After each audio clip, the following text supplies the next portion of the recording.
Olha a fogueira caindo! Caiu! A fogueira na Rua da Mão Fechada, no dia 15 de junho de 2025. Fogueira antecipada. E a meninada gosta. Esta aqui já arrancou uma cana. Vamos lá registrar aqui de perto a meninada.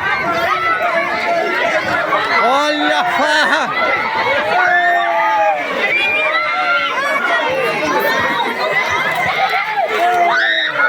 O São João é no dia 24, terça-feira, mas aqui na Rua da Mão Fechada, em Hidrolândia, do Ibaí, Bahia, eles anteciparam para hoje, domingo, dia 15 de junho.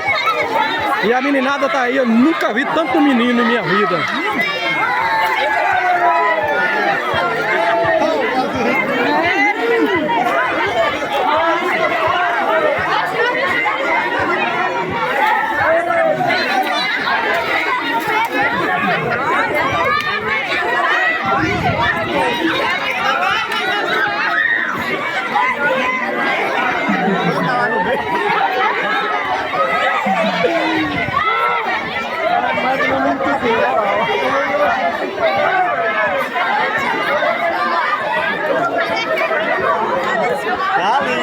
A animação é grande. Aqui na Rua Boa Vista, Rua da Mão Fechada, em Hidrolândia do Ibaí. A fogueira de São João antecipada. No domingo, dia 15 de junho.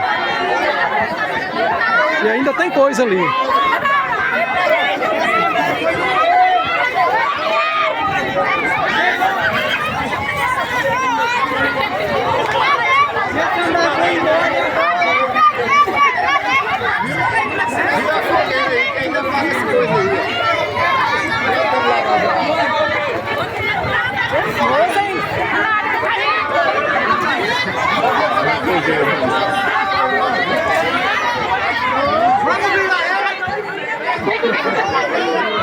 Aqui na barra.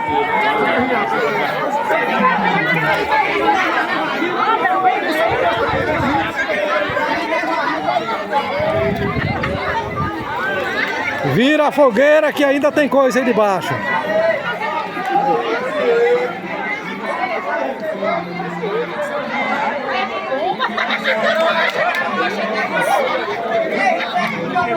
Ainda vai ter batizado aqui. Acho que era pra Ana, mas sobre ele.